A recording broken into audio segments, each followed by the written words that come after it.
다 함께 찬송가 310장,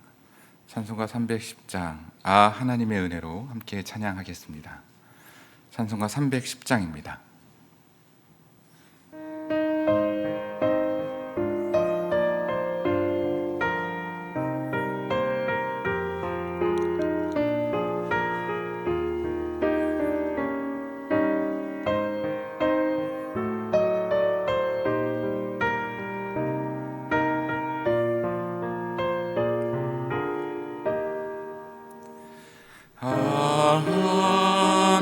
하나님의 은혜로 있을 데 없는 자 왜 구속하여 주는지 난 알 수 없도다. 내가 믿고 또 의지함은 내 모든 형편 아시는 주님 늘 보호해 주실 것을 나는 확실히 아네. 내게 굳세 믿음과 또 복음 주셔서 내 마음이 항상 편한지 난 알 수 없도다.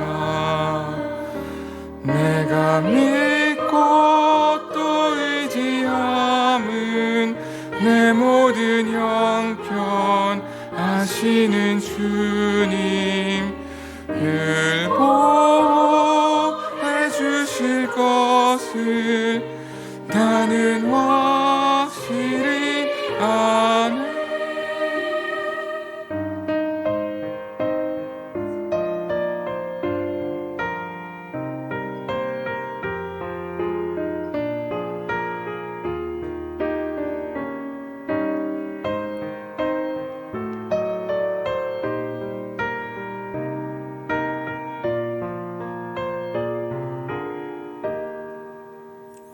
왜 내게 성령 주셔서 내 마음 감동해.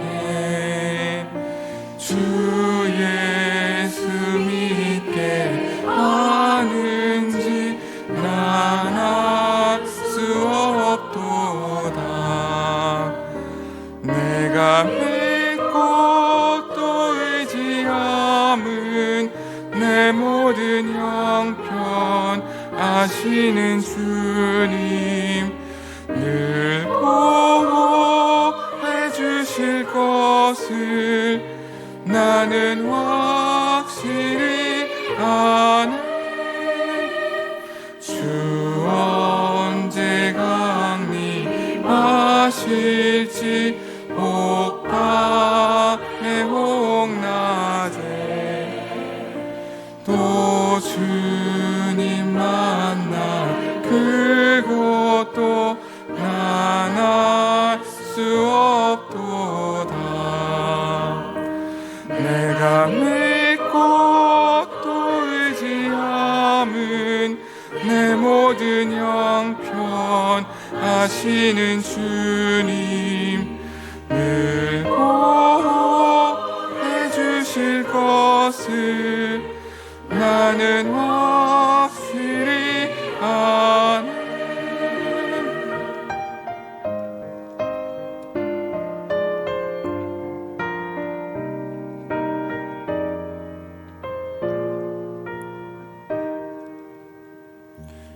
오늘 우리에게 주신 하나님의 말씀은 요한복음 5장 1절로 15절까지 말씀입니다. 요한복음 5장 1절로 15절까지 말씀을 한 절씩 교독하겠습니다. 그 후에 유대인의 명절이 되어 예수께서 예루살렘에 올라가시니라.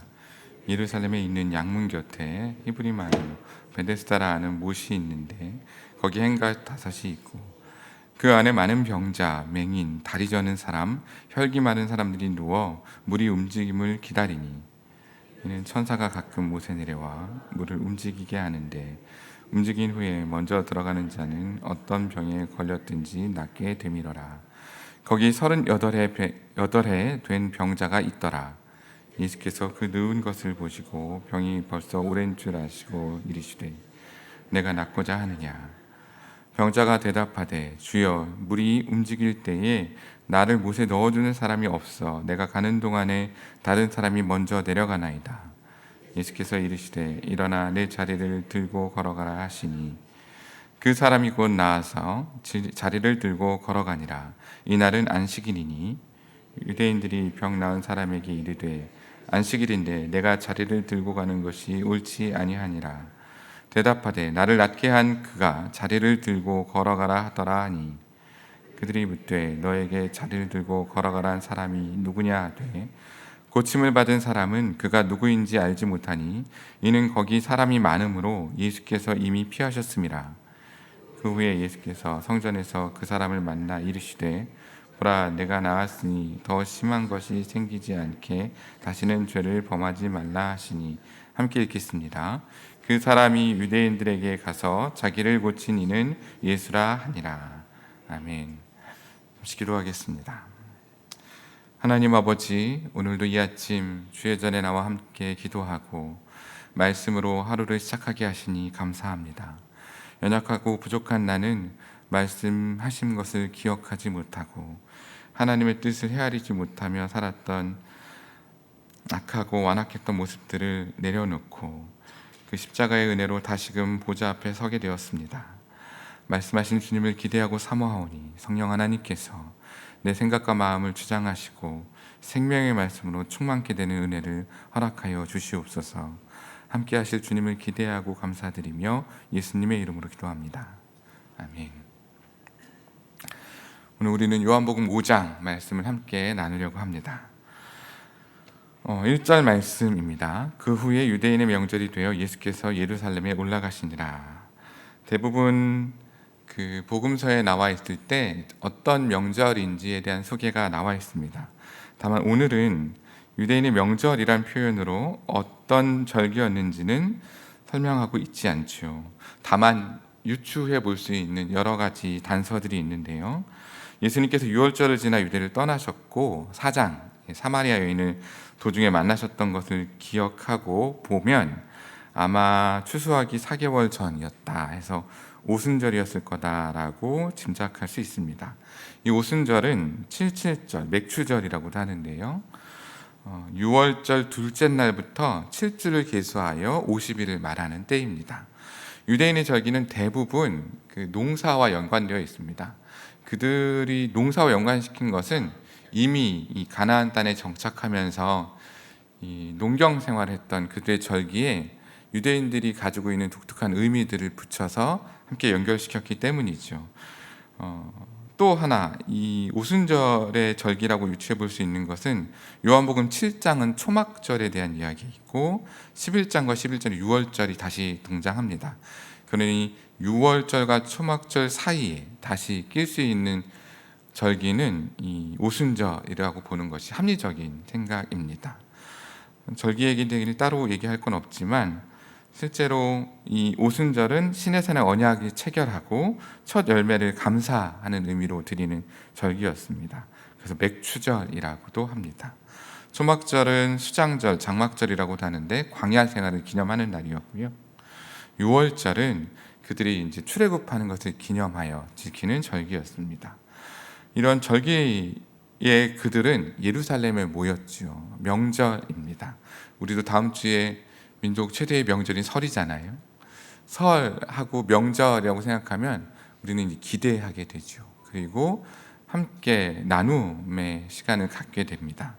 유대인들도 비슷했던 것 같습니다. 그들의 명절에 예루살렘에 올라가신 이유는 예수님께서 올라가신 이유는 뭐 절기를 지키기 때문도 있겠지만 많은 사람들이 모여있기 때문에 그들에게 생명의 말씀을 전하기 위함이었겠죠. 그렇게 2절입니다. 예루살렘에 있는 양문 곁에 히브리 말로 베데스다라 하는 못이 있는데 거기 행각 5이 있고 예루살렘에 있는 양문, 양이 들어가는 문이라는 뜻이기도 하고요. 세반의 문이라고도 불리는 곳입니다. 그곳에 베데스다라는 못이 있다고 하는데요. 그 성전에 들어가는 입구에 있는 못입니다. 이 물이 많이 필요하고 그 물이 이렇게 저장되기가 쉽지 않은 곳이었기 때문에 이 곳이 물을 통해서 이 성전에 필요한 물들을 공급하는 곳이기도 했고요. 또 물이 가지고 있는 상징적 의미 중 여러 가지 하나는 그 재생, 나음, 치유 이런 의미들을 담고 있지요. 그래서 오늘 아마 베데스다라고 하는 이 히브리 말은 자비의 집이라는 뜻인데요. 그곳에 이 행각을 짓고 물을 바라보며 이제 병 낫기를 기다리고 있는 환자들이 모여 있다는 말씀이 3절에 쓰여 있습니다. 많은 병자, 맹인, 다리 저는 사람, 혈기 마른 사람이 누워 있는데요. 그들이 모여 있는 이유가 3절 후반부터 4절까지 있지요. 물이 움직일 때에 천사가 가끔 내려와 물이 움직일 때에 들어가는 자는 병이 낫는다 라는 전설 때문이었습니다. 여러분, 이제 이 장면을 한번 생각해 보고 우리가 함께 나눠야 될 은혜가 있는데요. 베데스다는 자비의 집이라는 뜻이었습니다. 광경을 생각해 보면 5개의 행각은 사람들이 모일 수 있는 작은 누각 같은 곳이겠죠. 환자들이 모여 있습니다. 환자들의 목적은 병 나음에 있습니다.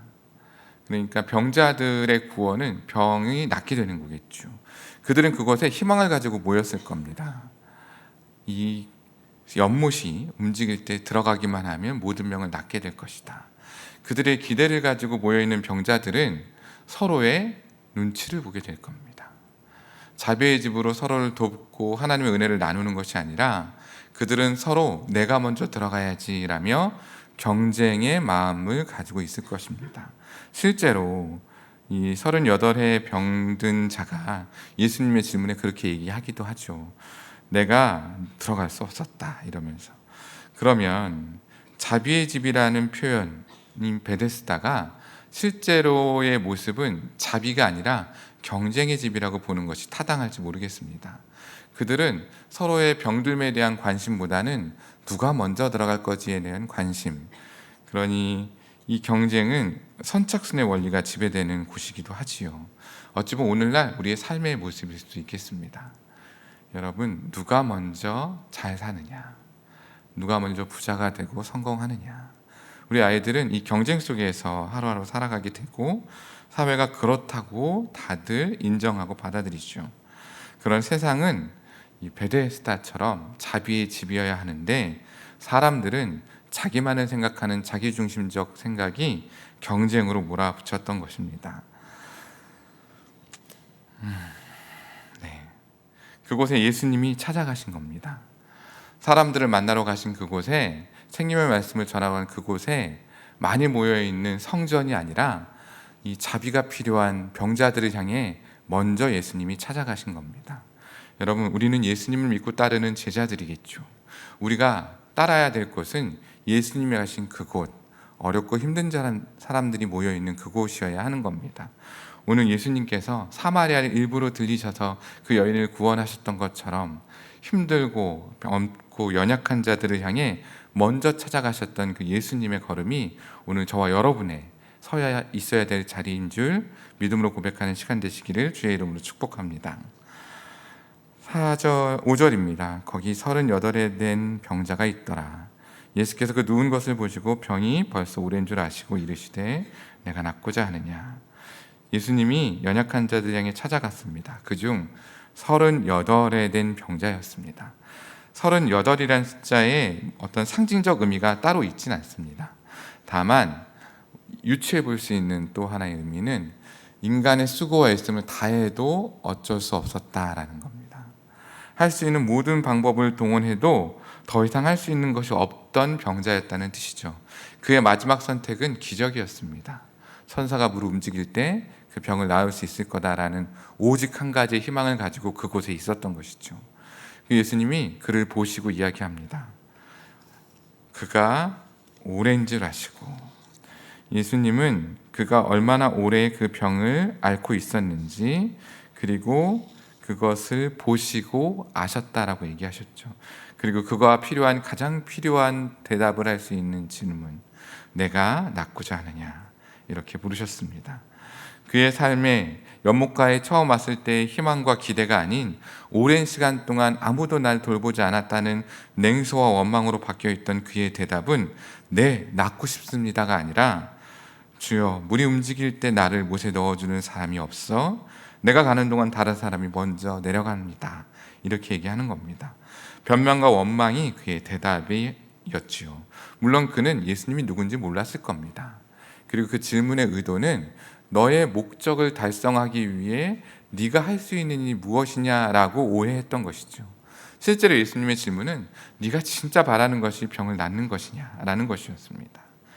그리고 예수님이 그에게 사람이 없어 다른 사람이 먼저 들어간다는 그에게 책망하거나 그 잘못된 것을 나무라는 것이 아니라 9절 말씀이죠. 8절 말씀입니다. 예수께서 일어나 내 자리를 들고 걸어가라 하시니 이렇게 합니다. 여러분, 일어나 걸어가라. 가라라는 말은 미샤라는 뜻인데요. 제자들에게 그 사명을 주실 때 쓰신 표현이었습니다. 그에게 일어나 걸어가라.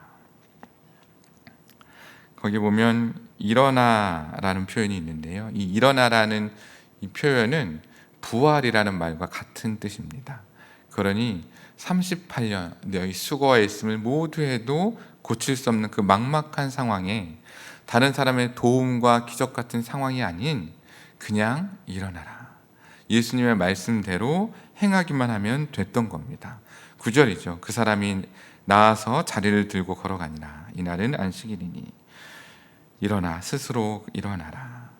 예수님을 만난 사람들이 가지고 있는 첫 번째 반응입니다. 주저앉고 넘어져 있던 이 삶의 연약함에서 일어나 걸어가는 것이 예수님 만난 사람들의 참된 삶의 반응입니다. 여러분, 내가 예수를 믿고 거듭났습니다. 나는 예수의 생명으로 산다고 믿음으로 고백했고 이제 그 생명을 다른 사람들을 향해 전하기 위해 일어나 걸어가야 되는 겁니다. 오늘 이 아침 예수님이 그 연약한 사람들을 통해 그 말씀을 전하시고 생명을 전하셨던 것처럼 나도 내 삶의 자리로 돌아가 연약한 자들을 돌보고 그들과 함께 있음으로 생명의 말씀을 전한다는 이 소망, 세상의 소망을 전하는 믿음의 결단이 있는 시간 되시기를 주의 이름으로 축원합니다. 결국 신앙이란 넘어진 자리에서 주님의 손을 잡고 일어서는 것이죠. 38년 동안 그를 묶어두었던 자리, 이 자리는 절망의 자리이고 원망의 자리였고 무거운 자리였을 겁니다. 어떤 조건에 따라 그 자리에 일어나는 것이 아니라 말씀하신 그 예수님의 말씀이 임하자 불가능해 보였던 기적이 일어난 것이죠.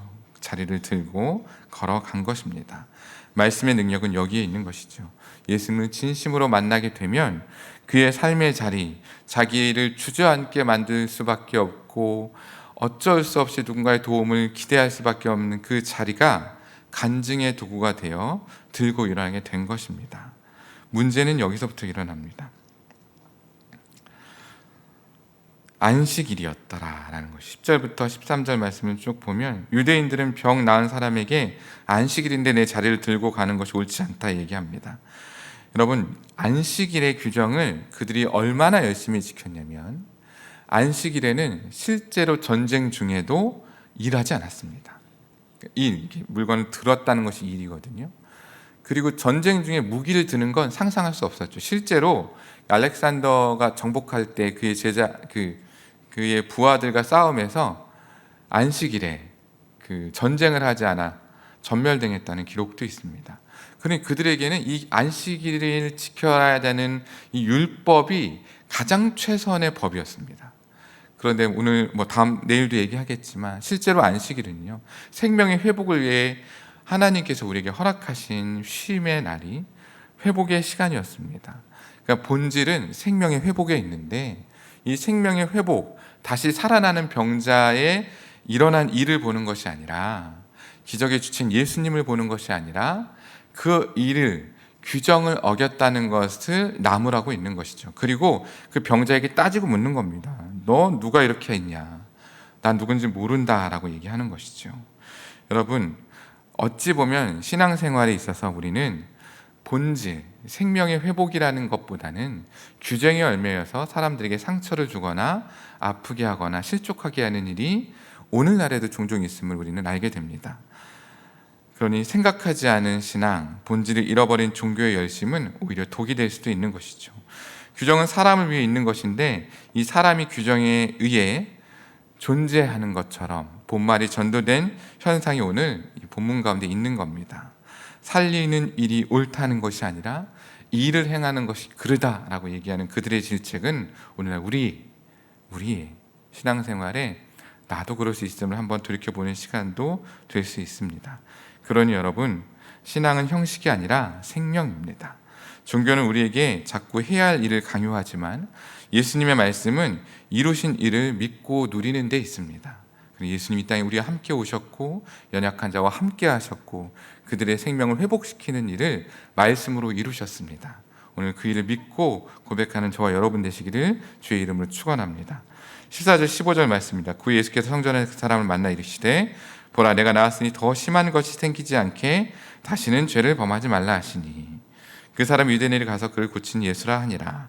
고자질한 건 아니고 자기가 율법을 어겼다고 정죄하는 그들에게 변명하는 겁니다. 그런데 여기 중요한 거, 예수님이 이런 얘기를 하죠. 내가 나았으니 더 심한 것이 생기지 않게 다시 죄를 범하지 말아라.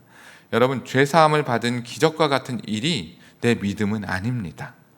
예수님께서 이 귀신을 몰아냈는데 집이 깨끗한 집에 더 많은 귀신이 들어왔다는 예화 기억나시나요? 그럼 그거 생각하시면 되는 겁니다. 내가 예수님의 말씀으로 깨끗함을 입고 이 집이 성결하게 되었으면 이제 그 집을 깨끗하게 유지하기 위해서 진짜 주인을 모시라는 뜻입니다. 다시는 죄를 범하지 말아라. 더 심한 것이 내게 오기 전에. 더 심한 것에 대한 해석이 되게 여러 가지 많이 있습니다.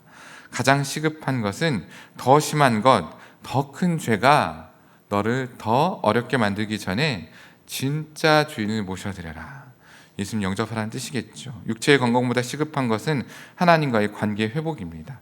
그러니 이 38년이나 오랜 병에서 나를 구원해 주신 그분, 말씀으로 나를 낫게 하신 기적의 주체가 되시고 생명 회복의 주체가 된 그 예수님을 믿음으로 받아들이는 것이 더 심한 것을 거절할 수 있는 유일한 길인 것입니다. 그러니 여러분, 오늘 우리도 이 말씀을 기억했으면 좋겠습니다. 내가 어느 자리에 누워있고 어디로 가야 할 것인가, 그리고 이 일을 이루신 것이 누구인가. 저는 오늘 말씀을 준비하면서 38년 된 병자의 모습이 꼭 저라는 생각을 하게 되었습니다. 나도 주님의 부르심에 일어나 걸어야 했는데 핑계가 많진 않았나 한번 돌이켜보는 시간이 되었습니다. 오늘 기도하실 때 내가 혹시 이 38년 된 병자처럼 내가 뭘 하려고 했는데 누구 때문에 못하고 있습니다. 내가 뭘 하려고 했는데 아직 저는 이래서 못했습니다 라고 핑계하고 있지는 않습니까? 조건과 상황을 바라보는 것이 아니라 내 삶을 회복시키시고 인도하고 계시는 그 예수님을 주목하는 이 아침 되시기를 주의 이름으로 축원합니다. 기도하겠습니다. 하나님 아버지, 이름뿐인 베데스다의 경쟁의 삶의 자리에 여전히 살고 있는 저희를 용서하여 주시옵소서. 내가 나보다 더 성공하고 더 나은 사람, 더 경제적으로 회복하고 이 땅에 유의를 위해 살았던 옛사람의 모습을 고백합니다. 주님 주신 사명을 외면하고 핑계하고 있었던 제 사람의 모습들을 내려놓고 이제 생명으로 주인 되신 예수님만 바라보며 내 자리를 털고 일어나 말씀하신 대로 그 소명을 따라 살아가는 거룩한 우리 모두 되게 하여 주시옵소서. 이 아침 지금도 일하시는 그 하나님을 따라 예수님이 그렇게 연약한 자들과 함께 하시며 생명의 회복을 이루셨던 것처럼 내 삶의 자리, 우리도 연약한 자들에게 찾아가 그 생명을 전하는 예수님의 일을 함께 누리며 이루어가는 거룩한 하나님의 자녀들 모두 되게 하여 주시옵소서. 오늘 계속해서 수양회 중에 있는 대학 일부 청년 일부 수련회에 함께 기도합니다. 그 아이들이 생명의 말씀으로 회복되어지고 다시금 사명을 깨닫는 귀한 수련회가 될 수 있도록, 캠프가 될 수 있도록 은혜로 함께하여 주시옵소서. 교회를 위해 기도하고 있는 여러 사역자들, 특히 담임 목사님을 기억하여 주시고 목회자들도 동일하게 한 마음을 품고 세상의 소망을 전하는 교회로 이렇게 거룩하게 기도하고 있는데, 온 교회가 이 세상의 소망을 품고 전하는 교회 될 수 있도록 우리의 입술을 다하는 이 아침 될 수 있도록 은혜로 허락하여 주시옵소서. 함께 하실 주님을 기대하고 감사드리며 예수님의 이름으로 기도합니다. 아멘.